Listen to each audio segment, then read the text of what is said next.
त्यांना विचारलं की मला सेव्ह सेव्ह सेव्ह. हा. तर त्यांना मी विचारलं की असं असं आहे, असं असं आहे, असं असं आहे, असं असं माझ्या कानावर पडले. तर ते काय म्हटले माहिती का, काळजी करू नका, तसं तसं तसं तसं काहीच नाहीये. मग माझा जीव भांड्यात पडला आणि 1.5 महिन्यापासून मग मी त्या सरांना सांगत होतो मला सुट्टी हवीये, रजा हवीये. शेवटी मग मी माझं अस्त्र बाहेर काढलं, अस्त्र? राजीनाम्याचं. त्यांना म्हटलं मी राजीनामाच देईन. मग त्यांनी मला सांगितलं जा, जगा तुम्ही तुमचं आयुष्य. 30 दिवसाची सुट्टी घेऊन आलोय.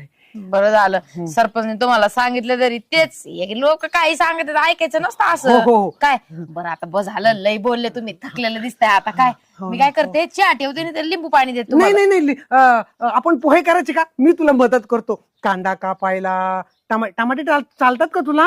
तुम्हाला चालतात का सांगा, तुम्हाला बनवायचे तुझे गाल पोहे. असे छान टमाट्या सारखेच आहेत ना. एवढ्या दिवसांनी बघितलं टमाटे, आता उद्या बटाटे दिसते. नाही नाही नाही